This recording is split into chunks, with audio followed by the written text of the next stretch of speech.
अस्सलामुअलैकुम। मेरा नाम है अब्दुल्ला सुल्तान। मेरा नाम है नबीहा एजाज। This is Ilza Khan. मैं हूँ ज़ारा अंसारी। मेरा नाम ज़रिया बारिफ है। मैं हूँ मखदूम शहाबुद्दीन। पाकिस्तान के एज अ कंट्री लातादाद मसाइल हैं और इनमें से बहुत से मसाइल आपसे और हमसे ढके छुपे नहीं हैं। इनमें से एक सबसे बड़ा मसला इलीगल ट्रेड का भी है। पाकिस्तान की मुख्तलिफ इंडस्ट्रीज़ हैं जिसमें आपको इलीगल ट्रेड के मुतादिद एग्जाम्पल्स नज़र आ जाएंगे, मिल जाएंगे, लेकिन एक इंडस्ट्री ऐसी है जिसमें होने वाले इलीगल ट्रेड की वजह से पाकिस्तानी इकॉनमी को अरबों रुपए का नुकसान हो रहा है। वो जो मुल्क में इलिसिट सिगरेट ट्रेडिंग में इन्वॉल्व है, वो माफिया जो हर साल गैर कानूनी तरीके से कारोबार करके अब आपकी और आपकी सेहत की और मुल्क की मईशत को नुकसान पहुंचा रहे हैं। ऐसे सिगरेट जो गैर कानूनी है, या तो उन्हें गैर कानूनी तौर पर तैयार किया जाता है, या उन पर टैक्स नहीं दिया जाता, या फिर उन्हें स्मगल किया जाता है बगैर टैक्स दिए पाकिस्तान के अंदर, वो इस्तेमाल किए जाते हैं पाकिस्तान में।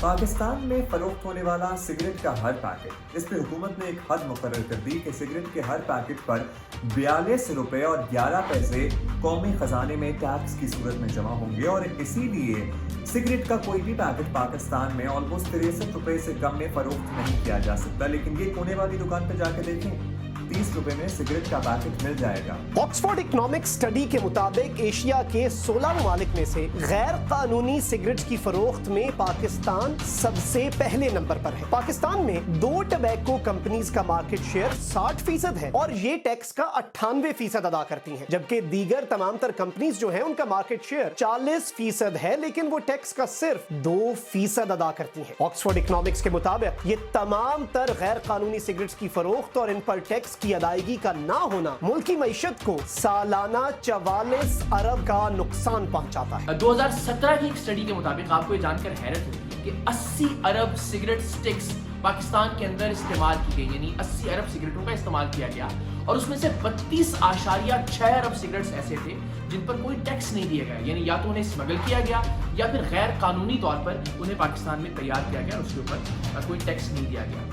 इस सब में वज़ीर-ए-आज़म इमरान खान ने मुल्क में सिगरेट की गैर कानूनी तिजारत का नोटिस लेते हुए क्रैकडाउन का हुक्म दिया। हेल्थ मिनिस्टर और फेडरल बोर्ड ऑफ रेवेन्यू हुकाम को अपनी माहाना कारकर्दगी रिपोर्ट वज़ीर-ए-आज़म ऑफिस में जमा करवाने के अहकाम भी दिए, लेकिन ये माफियाज अभी भी मुल्क की इकोनॉमी को उसी तरह दीमक की तरह चाट रहे हैं। लेकिन सवाल ये बनता है कि क्या किया जा सकता है, इसको रोका कैसे जा सकता है, इसकी रोकथाम कैसे हो सकती है। ऐसा क्या है कि ये जो कंपनीज काम कर रही हैं लोकली तौर पर या स्मगल करती हैं, ये कानून के शिकंजे में क्यों नहीं आ पा रही? तो फिर इन लोगों को क्यों ना कानून के कटहरे में लाया जाए, क्यों ना क्रिमिनल प्रोसीडिंग्स इन लोगों के खिलाफ की जाए जो कि टैक्स चोरी करते हैं, हमारे मुल्क को नुकसान पहुंचाते हैं और इनकी वजह से हमारा मुल्क तरक्की नहीं कर पाता। हमारी अपील, हमारी दरख्वास्त, मेरी खासकर ये है वज़ीर-ए-आज़म इमरान खान साहब से कि अगर उन तक ये आवाज़ पहुंचती है या आप इस वीडियो को आगे तक पहुंचाते हैं कि जो सिगरेट की गैर कानूनी तिजारत है उसको रोका जाए, ताकि जो इसका नुकसान है वो एक आम आदमी को और मुल्की ख़जाने को खासकर जो अरबों रुपए का नुकसान हो रहा है उससे बचा जाया जा सके। तो इसके लिए हम सबको आवाज़ उठाना पड़ेगी। जितना हो सके इस वीडियो को शेयर करें और मेरी आवाज़ से आवाज़ में। Thank you.